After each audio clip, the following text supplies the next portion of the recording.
dim, and a hush falls over the crowd. A crouched man shuffles on stage, mumbling to himself, as two charity workers enter his office. He is fed up with them the moment they begin asking for donations. "Are there no prisons?" he growls. "And the poorhouses? Are they still in operation?" "Yes?" "Well, I'm very glad to hear it." "Bah, humbug," he grumbles, and he throws them out unceremoniously. Yet, even for this gnarled old soul, there is hope. Over the course of his journey through time and space in the company of three mysterious phantoms, his soul is transformed. He enters into a new life, a life where he has been transfigured, a life where he's been redeemed. The next night, the same theater's curtains open on a very different production. Tangled pieces of metal scaffolding scatter the floor. A fire escape protrudes from the ceiling. A motley group of friends is clustered around a fire lit from a battered tin trash can. They are discussing their current dilemma. Rent they cannot pay. Well, of course they don't have jobs. Why should they? Well, they're artists. The world should sympathize with them. They should have no need to work. Well, unfortunately, rent is nowhere near the worst of their problems. Mimi, turns out, is not only a cage dancer and prostitute, but has also been addicted to cocaine and has recently contracted AIDS. Angel and his boyfriend also have AIDS. Maureen and her girlfriend are about to break up because, well, Maureen has been cheating. Again. The curtains close as the characters sing a sobering song. There is no future. There is no past. There's only us. There's only this. Forget regret, for life is yours to miss. No other road, no other way. No day but today. This musical Rent is a story of desperation, despair, and ultimately death. It is unfortunately a microcosm of the shift that is occurring in the theater community as a whole. Culture's divergence from its original eschatological trajectory has affected theater by secularizing it. From history's earliest records, theater has been a part of human culture. Until very recently, theater was there to illustrate humanity's place in the cosmic order and to lead audiences into communion with the gods. Examples of this extend back to nearly 2,500 BC in the time of ancient Egypt. A good example of this is the Abydos Passion Play. Annually, Egyptians would gather at the burial site of their god Osiris to bring her honor and glory using a ritualized production. The ancient Greeks and Romans also saw the profound connection between theater and religion. Both cultures held numerous festivals each year to both celebrate and pay homage to the divine. These productions existed to inspire audiences to reorient their gaze upward in praise and awe of their gods. In European society, however, theater found its place in relation to Christianity. The early church had long disapproved of what they saw as licentious pagan plays. The church snuffed out these enduring pagan performances in order to allow a new age of drama to break into the world, the age of the liturgical drama. This new edifying type of drama took place in the church and was there to enact biblical stories and also stories about saints. After the liturgical drama was flourishing, the church slowly began allowing drama to expand into other non-church areas. Nourished by the rich Christian moral imaginations, playwrights such as William Shakespeare began writing plays that echoed the rich Christian understanding of the way the world worked. On the whole, theater used to have three main purposes. It was there for ritual, for beauty, and to allow humanity to connect with the ideal world of the transcendent. Today, in our secular world, theater is no longer strongly rooted in these three religious realities. Consequently, it is full of grim depictions of reality and very often nudity and even profanities that any other culture would have been repulsed and shocked by. Essentially, our modern age is killing drama by amputating it from religion. Now, I am going to argue that the culture's divergence from its original eschatological trajectory has affected theater by secularizing it. I will argue this by demonstrating three detectable phenomena that I have seen, that ritual beauty and connection with the transcendence have been lost. They are being replaced respectively by modern substitutions of activism, originality, and a world amputated from the transcendent. My first argument is that modern theater has replaced ritual with secular activism. Classically, theater was understood in light of story par excellence.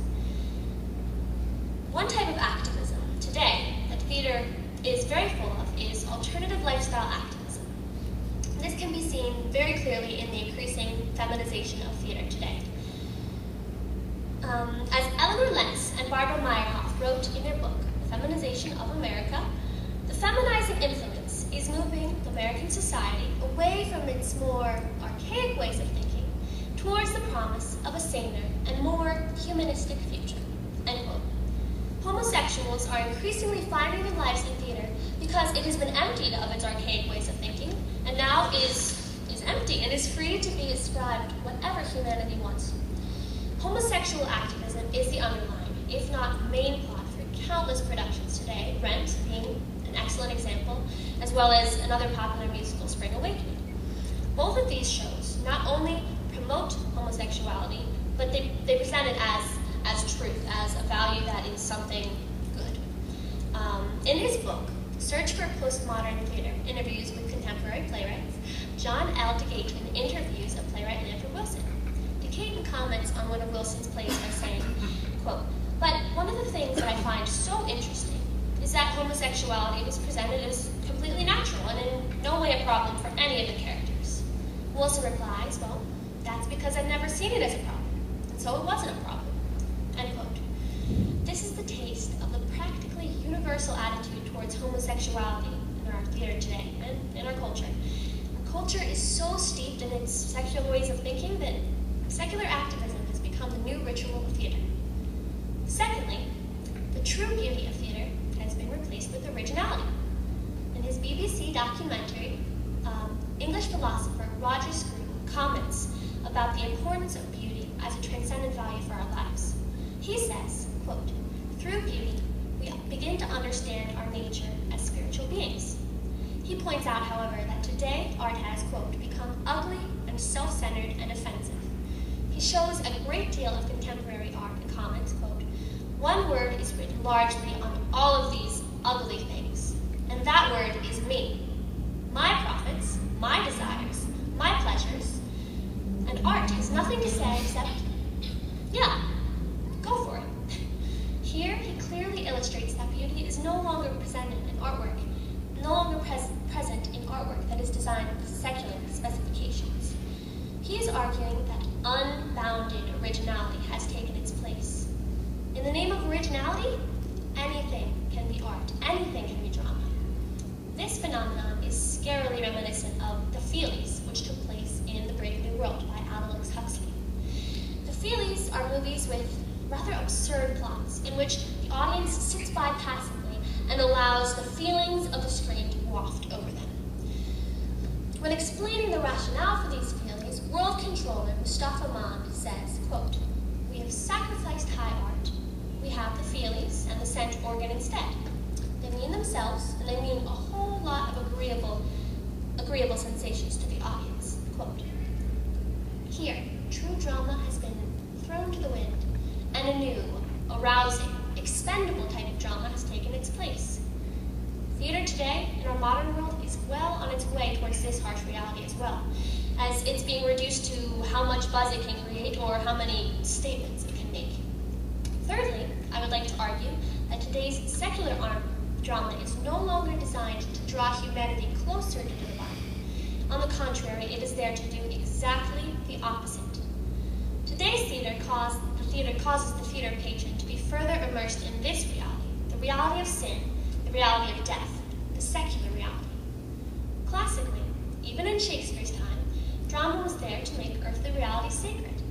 In their book, The Turn to Religion in Modern English Studies, Jackson Kent and Arthur Barati wrote, quote, the critical question of Shakespearean drama is in fact reversed. One must not ask how Shakespearean drama got so secular so fast, but rather how it got as much religion as it did. Anti-theatricalists complained, perhaps, not because of the turning of the sacred into the profane, but because of the turning of the profane into the more sacred. Each of Shakespeare's dramas was designed to draw humanity into a transcendental, eschatological trajectory. Today, theater does not redeem the world like this. It presents it as is. One must look no further than modern experimental theater to see this phenomenon. A play called Pterodactyls is a striking example. The curtains open, and the audience is invited into the home of a comfortable, happy American family. Soon, however, the audience sees that it's really rotting in decay. The father is an abusive alcoholic who sexually harasses his daughter, Emma.